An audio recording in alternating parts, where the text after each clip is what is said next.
ठीक है, अब ये हमारा फॉर्म, इस फॉर्म के अंदर हमारे पास ये इनपुट फील्ड्स पड़ी हैं। इन इनपुट फील्ड्स में से डाटा लेना हमें आ गया ना सबको।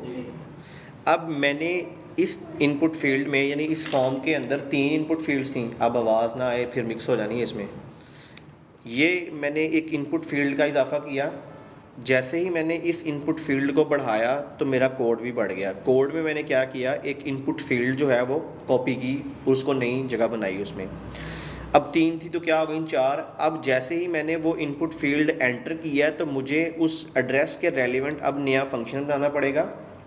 इस फंक्शन को ऊपर कॉल करके उसमें फिर वो फंक्शन ही इनफ नहीं है, फिर उस फंक्शन को मुझे पता है चलने के बाद एक वेरिएबल में डाटा सेव होना है नेक्स्ट एड्रेस का। तो मुझे एड्रेस के लिए क्या करना पड़ेगा, एक स्टेट भी क्रिएट करनी पड़ेगी। ये वाला काम जो है वो इसको हमने कम करना है। कम करने के लिए हमने क्या करना है, हम कहते हैं कि हम ये वाला जो काम है, जितनी भी इनपुट फील्ड्स हैं ना, ये सारी इनपुट फील्ड्स की ये जो स्टेट्स हैं ये बंद कर देते हैं। ठीक है, अब आते हैं इनपुट के ऊपर। इनपुट, पहली इनपुट कहाँ पे है, यूज़र नेम। इसका नाम क्या है, input type text, on chain चलेगा। अब इसके ऊपर मैं कहता हूँ जो फंक्शन इसके ऊपर चले ना, सारी इनपुट फील्ड्स के ऊपर वही फंक्शन चले, एक फंक्शन बना देना हमने उसका। मैं इसको बोल देता हूँ इनपुट चेंज हैंडलर। यानी जो भी करेगा इनपुट ही चेंज होगी। वो इनपुट चाहे नेम की हो, ईमेल की हो, पासवर्ड की हो, तो उसका कॉमन नाम क्या है, इनपुट चेंज हैंडलर। मैं इस फंक्शन को यहाँ पे कॉल करता हूँ ऊपर। सबसे पहले तो इस फंक्शन को क्या करना पड़ेगा, बनाना पड़ेगा। तो क्या करते हैं, कॉन्स्ट फंक्शन का नाम is equal to arrow function. ये फंक्शन बन गया। ऑन चेंज क्या कहता है, ऑन चेंज कहता है जब मैं ये फंक्शन चलाता हूँ, यानी नीचे आके अगर हम देखें, जब ये ऑन चेंज ने ये फंक्शन चलाना है तो उसने उसको इवेंट पास करना है ना एक। वो इवेंट हमें कहाँ पे मिलेगा, यहाँ पे मिलेगा है ना। उसका नाम हम रख लेते हैं इवेंट। मैं कहता हूँ कि ये जो फंक्शन है ना, यही फंक्शन तमाम इनपुट फील्ड्स पे चलना चाहिए। तो अब पहली इनपुट फील्ड थी हमारे पास नेम की, तो मैंने उसके ऊपर क्या लगा दिया, इनपुट चेंज हैंडलर। इसको करते हैं कॉपी। हमारे पास जो नेक्स्ट है उस पर आ जाते हैं, वो है ईमेल। ईमेल के ऊपर भी इनपुट फील्ड है, इसके ऊपर भी क्या लगेगा, ऑन चेंज। इसके ऊपर अब फंक्शन क्या चलाना है, पहले वाला जो मैंने ऊपर डिफाइन किया है, एक ही फंक्शन। तो मैं यहाँ पे ये लिख देता हूँ, इस इनपुट के ऊपर भी क्या चलेगा, ऑन चेंज, लेकिन फंक्शन कौन सा होगा, एक ही, इनपुट चेंज हैंडलर। उसके आगे मेरे पास कौन सी इनपुट फील्ड है, यहाँ पे है हमारे पास एड्रेस। तो इसके ऊपर हमने क्या करना है, इसका भी ऑन चेंज ख़त्म कर देते हैं, और इसके ऊपर भी मैं क्या चला देता हूँ, ऑन चेंज। और फंक्शन कौन सा है, इनपुट चेंज हैंडलर। अब सब इनपुट फील्ड्स के लिए अलग अलग फंक्शंस नहीं बन रहे, एक ही फंक्शन बना हुआ है जो सब इनपुट फील्ड्स में चला रहा हूँ मैं। अब उसके नीचे कौन सी इनपुट फील्ड आ रही है, पासवर्ड वाली, तो इसके ऊपर भी लगा हुआ है ऑन चेंज, तो इसको भी कन्वर्ट कर देते हैं उसी में। सारी 4 की 4 इनपुट फील्ड्स, उनके लिए क्या कर दिया मैंने, एक फंक्शन। ठीक है, अब हम देखते हैं इसको कि जब मैं पहली इनपुट फील्ड जो है, ये वाली इनपुट फील्ड जिसका नाम है नेम, अब मैं नेम के अंदर जब कुछ लिखूंगा तो क्या होगा, हमें यहाँ पे एरर मिल रहा है, ईमेल पासवर्ड अनएक्सपेक्टेड। ये हमने कहाँ, अच्छा ये यूज़ किया है,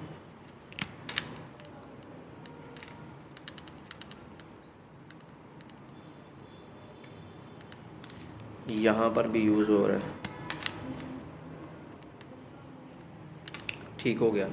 अच्छा, मैं कहता हूँ जब मैं किसी भी इनपुट फील्ड में लिखूंगा, किसी भी इनपुट फील्ड में चारों में से, तो क्या चलेगा, यही फंक्शन चलेगा ना, क्योंकि फंक्शन कौन सा हो गया, एक हो गया। अब मैं इस फंक्शन के अंदर आके लगाता हूँ कंसोल डॉट लॉग और बोलता हूँ इवेंट रन, के इवेंट चल गया है।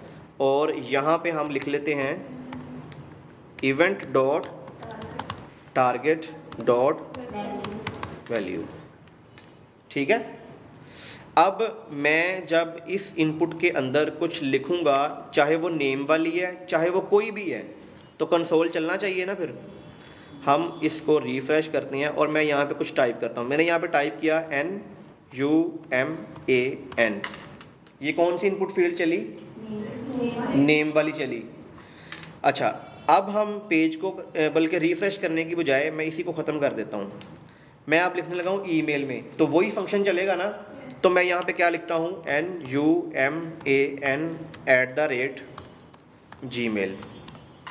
चल रहा है, ईमेल पे भी चल गया। अब हम इसके ऊपर चलाते हैं, एड्रेस के ऊपर। मैं लिख लेता हूँ स्ट्रीट नंबर 30 FSD।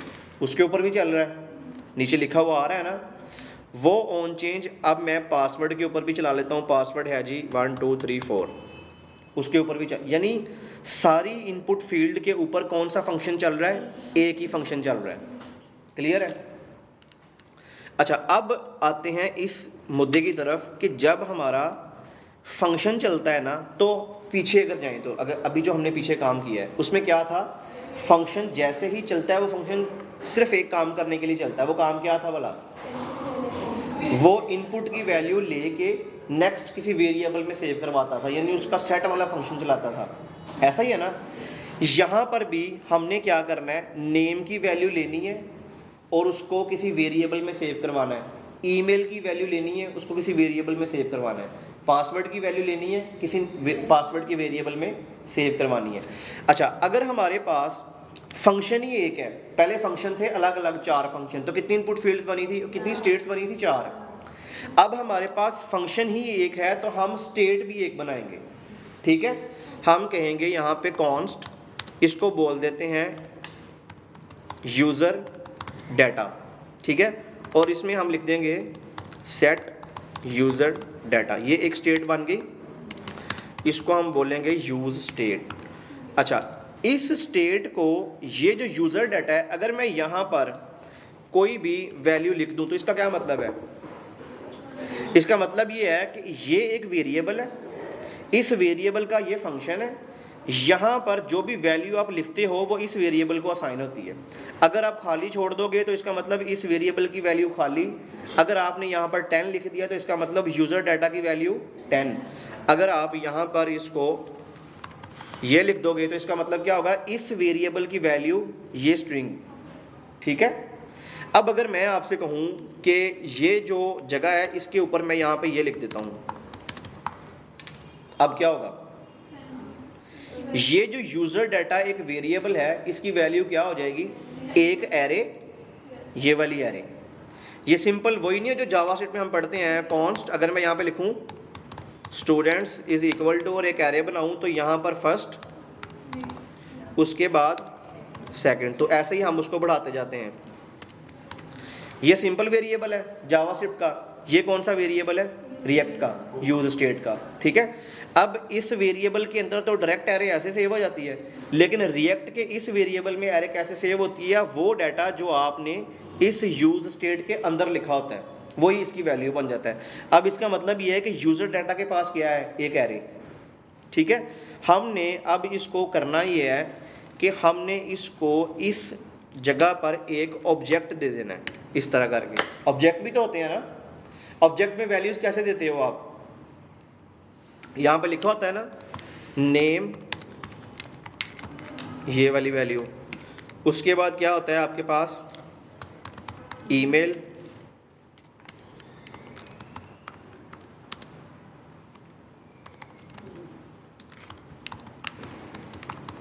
उसके बाद आपके पास क्या है? एड्रेस, और यहाँ पे कुछ भी एड्रेस लिख दें। उसके बाद आपके पास क्या है?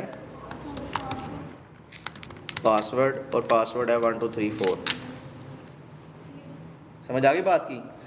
ये जो यूज़र डाटा है ये एक ऑब्जेक्ट है, और ऑब्जेक्ट के अंदर क्या है? डिफरेंट कीज़ पड़ी हुई हैं, नेम, ईमेल, पासवर्ड। अगर मैंने इस ऑब्जेक्ट में से ये नेम निकालना है तो कैसे निकालता हूँ मैं? ऑब्जेक्ट का नाम कॉल करते हैं user data dot name, user data dot email, user data dot password, इस तरह करके निकालते हैं हम। अगर मैं चाहूँ कि ये जो नेम अभी नेम के अंदर वैल्यू लिखी है ना, ये वैल्यू मैं उस इनपुट फील्ड को असाइन कर दूँ। किस इनपुट फील्ड को असाइन कर दूँ? नेम की इनपुट फील्ड को। तो नेम की इनपुट फील्ड जो है वो हमारे पास है ये। इस इनपुट फील्ड को मैं वैल्यू असाइन करने के लिए यहाँ पे कीवर्ड यूज़ करूँगा जिसका नाम है वैल्यू। इधर मैं वैल्यू असाइन करूँगा। अब वैल्यू निकालनी कहाँ से है? मैंने वो वैल्यू निकालनी है यूज़र डाटा के ऑब्जेक्ट में से डॉट नेम करके। तो मैं अगर यहाँ पे लिखूँ यूज़र डाटा डॉट नेम तो इसकी वैल्यू सेट हो जाएगी इसको। अगर मैं यहाँ पर आऊँ तो यहाँ पे आप देखें बाकी सारी फील्ड्स की वैल्यू क्या है? एम्प्टी, क्योंकि हमने वैल्यू असाइन नहीं की। ये वैल्यू इसको कहाँ से आ रही है? जो हमने ऊपर डिफाइन की है ये वैल्यू, ठीक है। अब मुझे ईमेल को कौन सी वैल्यू देनी है? ये वाली ईमेल की वैल्यू। तो ईमेल की इनपुट में जाके क्या लिखना पड़ेगा? यहाँ पे वैल्यू लिखना पड़ेगा और इसमें क्या लगाना पड़ेगा? User data dot email. तो अब उसको ईमेल मिल जाएगी। इसी तरह हमने इसको भी जो आगे एड्रेस है उसको भी हमने वैल्यू दे देनी है। यूज़र डाटा डॉट एड्रेस, इसमें एड्रेस आ जाएगा। पासवर्ड को क्या करते हैं? नीचे जाके इसको भी वैल्यू दे देते हैं user data dot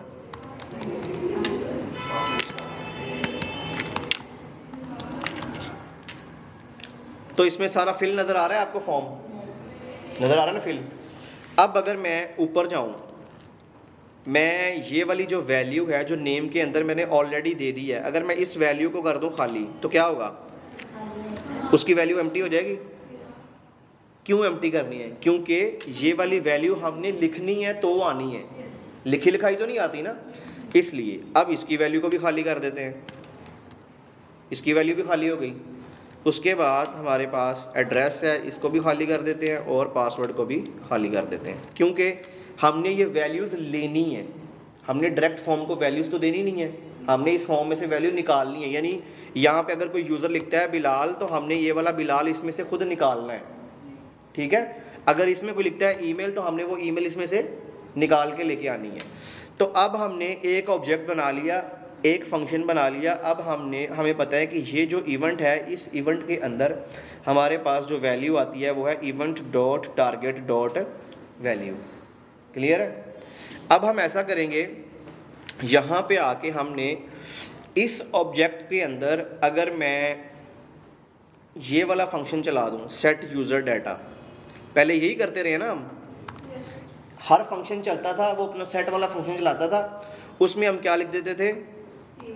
event dot target dot value. ये यूज़र डाटा की अब वैल्यू क्या हो जाएगी? Event dot target dot value में जो मैं लिखूंगा, ठीक है। लेकिन ये जो यूज़र डाटा है ये एक्चुअल में क्या है? ये कोई वेरिएबल नहीं है, ये एक ऑब्जेक्ट है। ऑब्जेक्ट के अंदर वेरिएबल्स पड़े हुए हैं आगे जाके।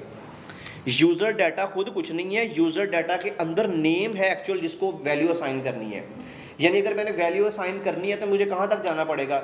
यूज़र डाटा डॉट नेम, कि इस नेम को ये वाली वैल्यू असाइन कर दो। यूज़र डाटा डॉट ईमेल, इसको ये वाली ईमेल असाइन कर दो, ठीक है। अब हमने इस वैल्यू को यहाँ तक पहुँचाना है, यानी ये value event dot target dot value जो है वो मैंने इस नेम के अंदर सेव करवानी है। फिर event dot target dot value में क्या मिल रहा होगा? Email, address, password. वो वन बाय वन इसमें से जिसकी वो वैल्यू होगी उसको देनी है। मिसाल के तौर पे इसको समझने के लिए मैं पेज रिफ्रेश करता हूँ। मैंने सबसे पहले फॉर्म में क्या लिखा? एड्रेस। मैं यहाँ पे लिखता हूँ स्ट्रीट नंबर 20 FSD। ये क्या लिखा मैंने? एड्रेस। चलना किसने है? एक ही फंक्शन है ना हमारे पास, वो फंक्शन है हमारे पास इनपुट चेंज हैंडलर। अब मैंने जो वहाँ पे लिखा है वो event dot target dot value में आ गया। अब अगर मैं यहाँ पे सेट यूज़र डाटा को सिर्फ और सिर्फ ये बता दूंगा कि event dot target dot value, event dot target dot value में उसे पता है क्या लिखा है? स्ट्रीट नंबर 20 और FSD लिखा आ गया। वो मैं कहता हूँ कि इसको असाइन कर दो, सेट यूज़र डाटा को असाइन कर दो। ये गलत होगा। क्या करना है? सेट यूज़र डाटा इस वेरिएबल को तो अपडेट करेगा, लेकिन हमारी वैल्यूज़ इस वेरिएबल के अंदर इन वेरिएबल्स में पड़ी हैं। तो हमने उसे बताना है कि तुमने इस वेरिएबल को अपडेट नहीं करना, तुमने इनकी वैल्यूज़ को 1 बाय 1 अपडेट करना है। अब देखें, अब उसको कैसे पता चलेगा कि अभी यूज़र ने जो लिखा है ना वो एड्रेस की फील्ड में लिखा है। अभी मैंने नेम की फील्ड में नहीं लिखा, मैंने किस में लिखा है? एड्रेस की फील्ड में। वो ये कैसे डिटेक्ट करेगा कि अभी जो लिखा गया है ना ये एड्रेस की फील्ड में लिखा गया, ये एड्रेस के वेरिएबल में सेव करवाना है। बात समझ आ रही है नहीं आ रही? ये मेरे पास 4 ऑप्शन है यहाँ पे, मैं किसी में भी लिख सकता हूँ ना। ये इस फॉर्म को कैसे पता चलेगा कि अभी जो यूज़र ने लिखा है ना ये एड्रेस, ये यहाँ पे आके इन वेरिएबल्स में से इस एड्रेस की वैल्यू को सेव करवाना है, बाकी तीनों को खाली छोड़ देना है। ये कैसे पता चलेगा उसको? यहाँ पर हमारे पास ये जो event dot target dot value है ना, सेम इसी तरह हमारे पास एक और होता है जिसको हम बोलते हैं event dot target dot name. ठीक है, ये नेम चेक करने के लिए हमने नीचे यहाँ पे आना है।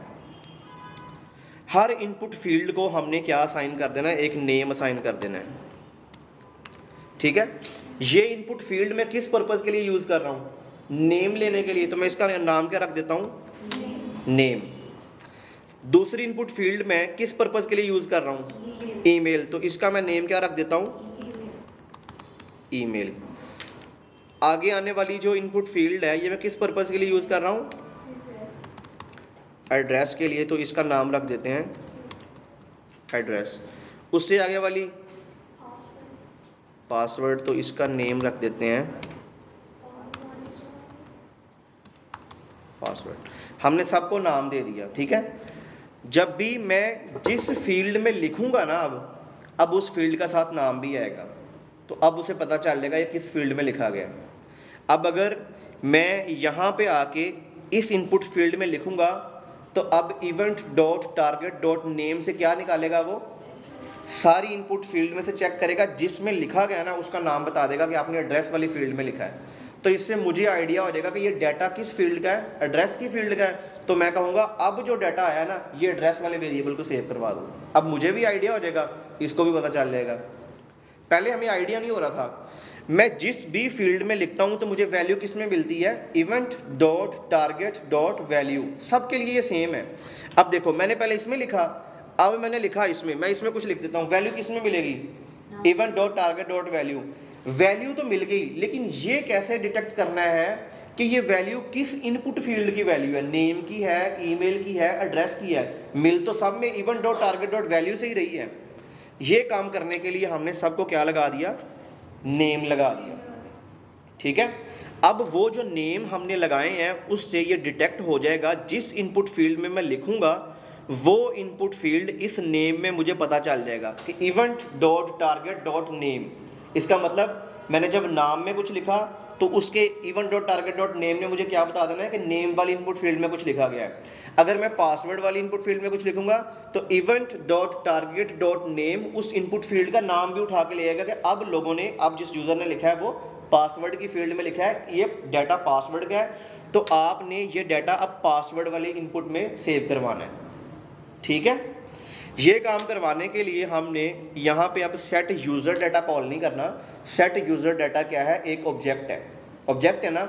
तो मैं उसे बताऊँगा यहाँ पर कि सेट यूज़र डाटा, इसका मतलब ये है, इसका मतलब क्या होता है कि इस वेरिएबल को मैं कुछ भी बता दूंगा, ये उसकी वैल्यू जाके ये सेट कर देगा। हमने कहना है कि तुमने वैल्यू सेट करनी है, तुमने एक ऑब्जेक्ट को अपडेट करना है, तो मैं उसको करली ब्रैकेट लगा के बता देता हूँ कि जिसको तुमने अपडेट करना है वो क्या है? एक ऑब्जेक्ट है। ठीक है, इस ऑब्जेक्ट के अंदर मैं यहाँ पे लिखता हूँ नेम और मैं यहाँ पे लिख लेता हूँ इसकी वैल्यू।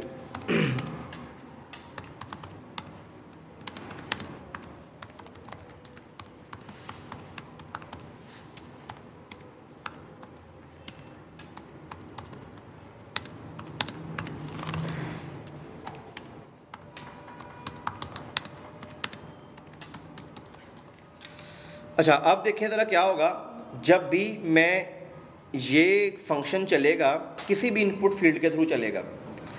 आप ऐसा एज्यूम करें ये फंक्शन हर इनपुट फील्ड पे चलना है ना, क्योंकि फंक्शन एक है। मैं यहाँ पर आके पेज को रिफ़्रेश करता हूँ और मैंने ईमेल के अंदर अभी लिखना स्टार्ट कर दिया। मैंने ईमेल के अंदर ईमेल लिखी, कौन सा फंक्शन चला? एक ही फंक्शन है। उस एक फंक्शन ने जब चलना है ना, तो मैंने उसके अंदर क्या कॉल किया है? सेट यूज़र डाटा कॉल किया है। मैंने कहा कि इसको जो कहूँगा ये आगे जाके सेव कर देगा। इसको मैंने बोला तुमने जो अपडेट करना है वो है एक ऑब्जेक्ट, और उस ऑब्जेक्ट में मेरे पास ये वाली वैल्यूज़ हैं, इनका जाके ये वाला नेम चेंज कर दो। अब देखें, सेट यूज़र डाटा ये क्या करेगा? ये वेरिएबल, इस वेरिएबल को अब नया ऑब्जेक्ट देगा जाके, जो कि यहाँ से लेगा ये, ठीक है। उसमें भी क्या पड़ा होगा? नेम, ईमेल, पासवर्ड, सारा कुछ पड़ा होगा। अब जब मैंने उसको ये वाला ऑब्जेक्ट देना है, तो उसमें इन सब की वैल्यूज़ अब क्या क्या हो जानी है, जो मैंने यहाँ से दे देनी है उसको, ठीक है। अब जब मैं वो वाला ऑब्जेक्ट कॉल करूँगा ना, यूज़र डाटा वाला, तो अब उसको ये वाला डाटा नीचे से चला जाएगा। अब ऊपर जो वैल्यूज़ थी वो खाली थी। अब जब मैंने किसी भी एक फील्ड में भी लिखा है ना, तो यहाँ से सब फील्ड्स की वैल्यू जो है वो वहाँ पे चली गई हैं। लेकिन हमने क्या करना है? ये वाली वैल्यू तो स्टैटिक वैल्यू हमने ये थोड़ी देनी है। हमने क्या देना है? जो यूज़र लिख रहा है। मिसाल के तौर पे मुझे पता है यूज़र जो लिखता है वो कहाँ पे आता है? Event dot target dot value. तो मैं कहता हूँ ये जो नेम है ना, इसके अंदर यूज़र ने जो भी लिखा है ना वो दे दो, यानी कि ये वाला event dot target dot value दे दो। अब क्या होगा? अब वो जो यूज़र लिखेगा वो सेट यूज़र डाटा इस ऑब्जेक्ट के अंदर इस की को वो वैल्यू दे देगा जो अभी यूज़र ने वहाँ पे लिखी है।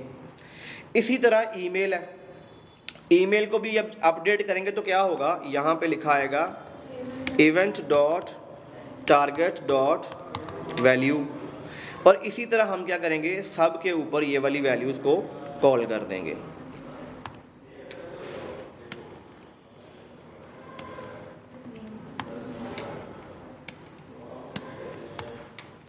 बात समझ आ गई? सबको समझ आ गई है? अच्छा, अब हम दोबारा इसके सिनेरियो पे जाते हैं। मैं पेज रिफ्रेश करता हूँ। मैं एड्रेस में भी कुछ लिखता हूँ। मैंने एड्रेस में लिखा TR। इस बात को छोड़ें अभी, इस सिनेरियो को समझने के बाद ज़्यादा क्लैरिटी। मैंने किस में लिखा? मैंने सिर्फ इसमें लिखा, एड्रेस में। आप सबको पता है कि जिस मर्जी फील्ड में लिख लो, जो लिखी हुई वैल्यू है वो किस में मिलेगी? Event dot target dot value. अभी मैंने किस में लिखा है? एड्रेस में, TR। यानी कि इस प्रोग्राम में अभी मैंने सिर्फ और सिर्फ एड्रेस के अंदर लिखा है TR। तो जब ये फंक्शन चला तो ये इवेंट चला, इवेंट के अंदर event dot target dot value में क्या आया होगा? TR आ गया।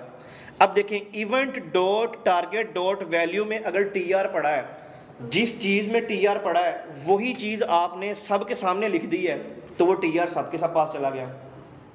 होगी ना गड़बड़? नहीं समझ आ रही बात की? अगर मैं अभी नेम के अंदर लिखना स्टार्ट करूंगा, नेम वाली वैल्यू मिलेगी किसमें? Event dot target dot value. तो नेम में क्या पड़ा होगा? अभी मैं बिल फर्ज लिखता हूं नुमान, तो ये जो event dot target dot value इसमें भी क्या आएगा? नुमान। तो आपने सबको फिर क्या दे दिया? नुमान। यानी ईमेल को भी नुमान, पासवर्ड को भी नुमान, यानी वो सारा कुछ सबको चला जाएगा। तो इसका क्या मतलब हुआ? फिर ये वाला काम हमने नहीं करना। हमने ये वाला काम करना है कि एक टाइम के ऊपर सिर्फ और सिर्फ एक फील्ड को वैल्यू दो, बाकी की जो पहले वाली वैल्यू है वही कांस्टेंट तुमने प्रिवेंट करके रखनी है। ये काम करना है। तो उस काम को करने के लिए हमने यहाँ पर ये वाला जो नेम वाला काम है ना वो किया हुआ है। अब हमने उसको ये वाला काम नहीं करना, ठीक है। अभी दोबारा समझते हैं कि क्या करना है। मैंने जो नेम वाली फील्ड है ना, इसको पेज को रिफ्रेश किया। अब मैं लिखता हूँ इसमें नुमान। नुमान लिखा मैंने। ये नुमान जो है वो मुझे मिलेगा किसमें? Event dot target dot value. अब आते हैं अपने फंक्शन के पास। मुझे इस event dot target dot value में क्या मिला? नुमान। मैं चाहता हूं मैं ये वाला जो वैल्यू के अंदर जो भी अभी लिखा है वो किसको असाइन कर दूं? नेम को। तो ये गुड है, ये चला जाएगा नेम को। अब उसके बाद अगर मैं फिर दोबारा नीचे वो ईमेल लिख के event dot target dot value करूंगा, तो अभी event dot target dot value में क्या पड़ा हुआ था? नुमान। तो वो ईमेल को भी टारगेट यानी असाइन हो जाएगा। ये काम नहीं करना हमने। हम कहते हैं कि एक ही टाइम के ऊपर यहां पर फील्ड भी एक ही आए, जिस फील्ड के अंदर भी डाटा सबमिट होना है वो फील्ड आए। वो फील्ड हमने अब यहां पर डायनेमिकली लेके आनी है, ठीक है। यानी कि ये नेम, ये ईमेल, ये पासवर्ड, ये एड्रेस हमने यहां पर खुद ब खुद लेके आना है। डायनामिक इसको बना देना है। डायनामिक करने के लिए हमने यहाँ पे लिखना है event dot target dot name, ठीक है। इसके ऊपर लगा देंगे एरे ब्रैकेट और यहाँ पे ये कॉल कर देंगे, ठीक है। अब आपने ज़रा ध्यान से समझना है हुआ क्या है। अब मैं करता हूँ रिफ्रेश, सिनेरियो समझ आ गया तो बात बन जाएगी। मैंने यहाँ पे किस में लिखा, मैं यहाँ पे लिखता हूँ इस फील्ड के अंदर जिसका नाम है नेम, ठीक है। अभी एरर आ रहा है, वो एरर सोल्व कर लेंगे। अभी मैंने नेम के अंदर लिखा है ना, event dot target dot value क्या बताएगा, जो लिखा है वो बताएगा। तो वो मुझे किस में मिल जाएगी, event dot target dot value में। तो मुझे लिखा आ गया नुमान, लेकिन आपको event dot target dot name क्या बताता है, उस इनपुट फील्ड का नाम बताता है जिसमें अभी लिखा गया है। तो इसका मतलब अगर मैंने अभी नेम में लिखा है तो इसकी जगह पर क्या लिखा आएगा, फिर नेम लिखा आ जाएगा। तो अगर नेम लिखा आ जाएगा तो ये नेम और ये नेम सेम हो जाएंगे, वैल्यू नेम को साइन हो जाएगी वैसे, ठीक है। तो ये वाला काम हमने इसलिए किया, समझ आ गई बात की। अब दोबारा समझते हैं। मैं इनपुट फील्ड को आता हूं ईमेल के अंदर, मैंने यहां पे लिखा टी, एज्यूम कर लिया मैंने टी लिखा। अब ये लिखा किसमें मैंने, ईमेल में। मिलना क्या है, event dot target dot value में वो मिलना है जो कंटेंट राइट हुआ है। लेकिन event dot target dot name जो है, इसने क्या डिटेक्ट करना है, अभी किसके अंदर लिखा गया है, ईमेल। तो यहां पर फिर क्या लिखा हुआ आ जाएगा, ईमेल। नेम यानी नीचे से वो नेम डिटेक्ट करके ले आएगा, जो नेम हमने इनपुट फील्ड्स को दिए है ना, ये वाला नेम वो डिटेक्ट करके लेके आता है। ये वाला नेम, इस नेम में मैंने क्या लिखा है, नेम। इस नेम में मैंने क्या लिखा है, ईमेल। तो फिर इसका मतलब ये हुआ कि आपने जो नीचे नेम देने हैं ना, वो आपने नेम यहाँ वाले ये वाले उठा के देने हैं, सेम यही वाले नेम। अब देखो, अगर मैं एड्रेस में कुछ लिखता हूँ, मैंने एड्रेस में कुछ टाइप किया, वो मिलना किस में है, event dot target dot value में। लेकिन event dot target dot name क्या बताएगा मुझे, उस इनपुट फील्ड का नाम। इनपुट फील्ड का नाम अब जाके देखते हैं क्या है। मैंने एड्रेस में लिखा है, तो एड्रेस वाले का नाम क्या होगा, एड्रेस। मतलब वहां पे फिर क्या छप जाएगा, एड्रेस। अगर मैं यहां से ये कॉपी करूं और हम आ जाते हैं यहाँ पे, मैं यहाँ पे लिख देता हूँ एड्रेस, ये वाला एड्रेस इससे मैच कर जाएगा। तो देखें, जब ये वाला सेट करने की कोशिश करेगा तो इसको पता चल जाएगा जो सेट करना है वो एक ऑब्जेक्ट है, वो नीचे भी ऑब्जेक्ट की शक्ल बना रहा है करली ब्रैकेट लगा के, लेकिन यहाँ पर वैल्यू कैसे आ रही है, डायनामिक वे से आ रही है। यानी event dot target dot name, event dot target dot value. अब ये कॉन्सेप्ट समझ आया।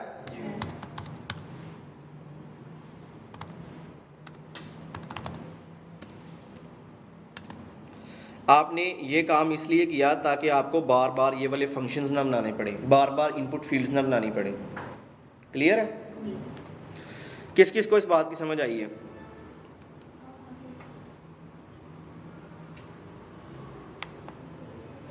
सबको आ गई है? अच्छा, मैं अब ईमेल के अंदर कुछ टाइप करता हूँ। मैं ईमेल में लिखता हूँ numan@gmail.com। अब बाकी सारी फील्ड क्या हैं, खाली हैं। मैंने जिसमें लिखा है ना, उसका डाटा जो है वो यहाँ से जाके इस ऑब्जेक्ट के through event dot target dot value में जो लिखा है वो मिल जाएगा। और इसने यहाँ पे क्या छाप देना है, उसका नाम इनपुट फील्ड से ला के, ताकि वो डाटा जो है, हम ये धोखा दे रहे हैं इसको। हमने ये वाला जो काम है ना, ये वाला काम यहाँ पे धोखा दिया है। हम कभी नेम लेके आ रहे हैं, कभी एड्रेस लेके आ रहे हैं, कभी ईमेल लेके आ रहे हैं, कभी कुछ लेके आ रहे हैं, कभी कुछ लेके आ रहे हैं। वो सिर्फ इसलिए ताकि ये वाली वैल्यूज़ मैच कर दें। बात समझ आ गई? अब ये वाली वैल्यू और नीचे जो आपने वैल्यू देनी है ना, उनका नाम सेम होना चाहिए। अगर मैं इस वैल्यू को बोल देता हूँ ये है यूज़र नेम, अब नीचे जो इनपुट फील्ड है उसका नाम क्या होगा, नेम। तो उसको भी आपने जाके क्या कर देना है, यूज़र नेम। ऐसा क्यों करना है, बिल फर्ज मैंने नेम की इनपुट फील्ड में जब लिखना स्टार्ट करना है, event dot target dot name में क्या मिलना है, वो नेम जो इनपुट फील्ड का नाम मैंने लिखा होना है। तो अब इसका नाम तो यूज़र नेम है, लेकिन यहाँ पर फिर क्या छप जाएगा, यहाँ पर क्या छपेगा, नेम। तो इस ऑब्जेक्ट के अंदर ऐसा कोई कीवर्ड ही नहीं होगा, तो इसलिए फिर वो वैल्यू भी असाइन नहीं होगी। आपने जो ये नाम रखने हैं, सेम आपने नीचे इनपुट फील्ड्स के भी वही नाम रख देने हैं। समझ आ गई बात की? किस किस को आई है? सबको आ गई है। अच्छा, अब मैं ये वाला जो डाटा है, यूज़र डाटा, मैं सब में लिख के इसको प्रिंट करवा के देखता हूँ डाटा मिल भी रहा है या नहीं। कंट्रोल सी करते हैं इसको, और यहाँ पे मैं इसको कंसोल करवा लेता हूँ। कंसोल डॉट लॉग, इसको बोल देते हैं यूज़र डाटा, और यहाँ पे ये पेस्ट कर देते हैं।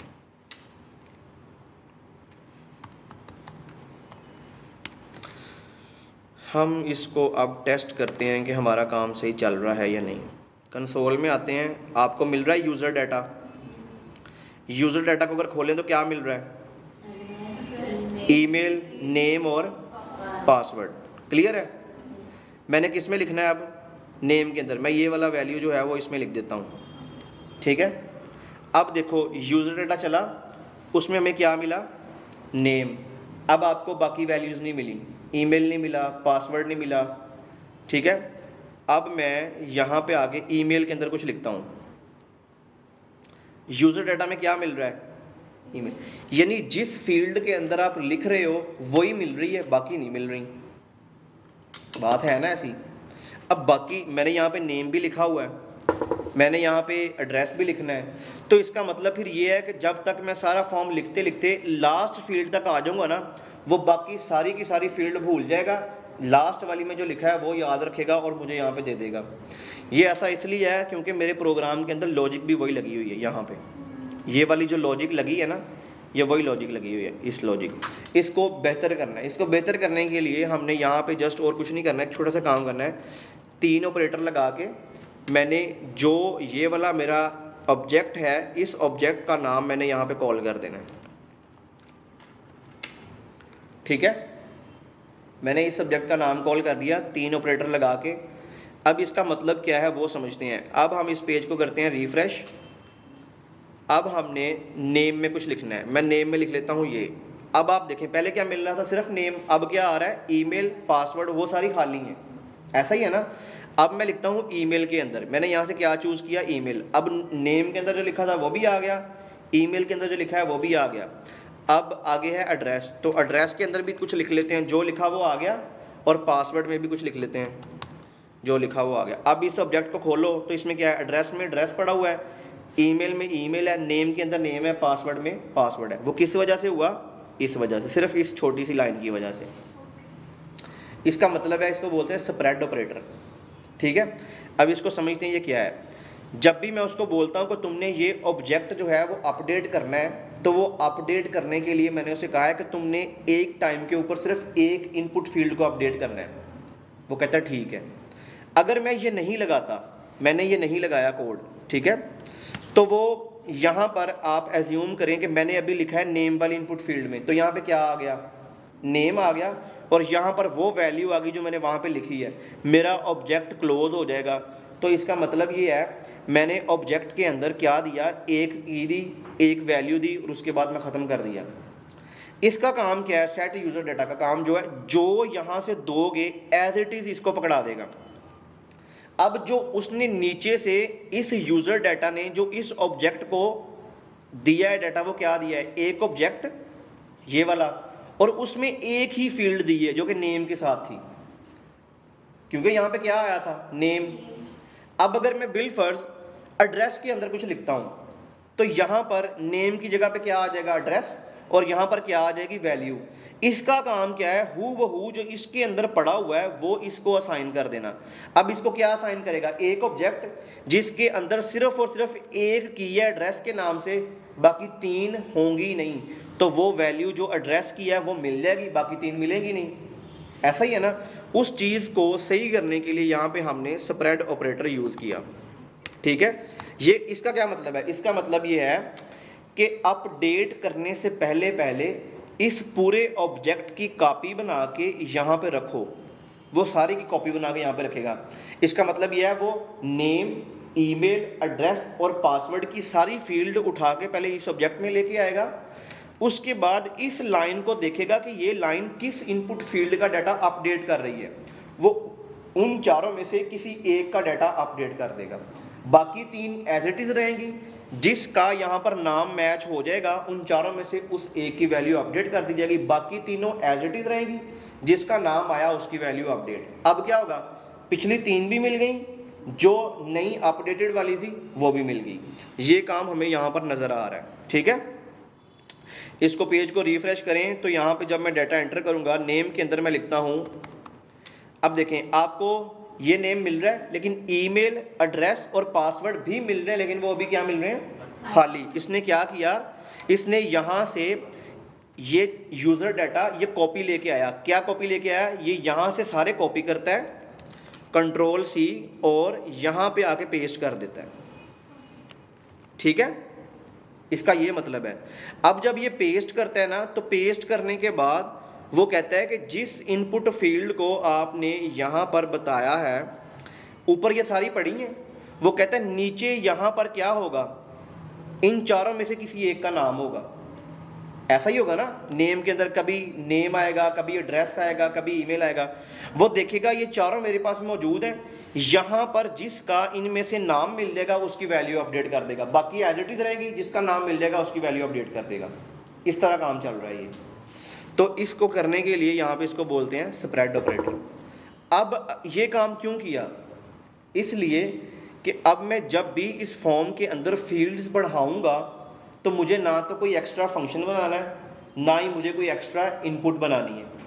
अब मैं अगर आपसे कहूँ कि इस पेज के अंदर आपने एक फील्ड बढ़ानी है, यानी एड्रेस के बाद आपने यहाँ पे CNIC की फील्ड ऐड करनी है, तो क्या होगा, उस इनपुट फील्ड के ऊपर क्या लगा होगा, ऑन चेंज।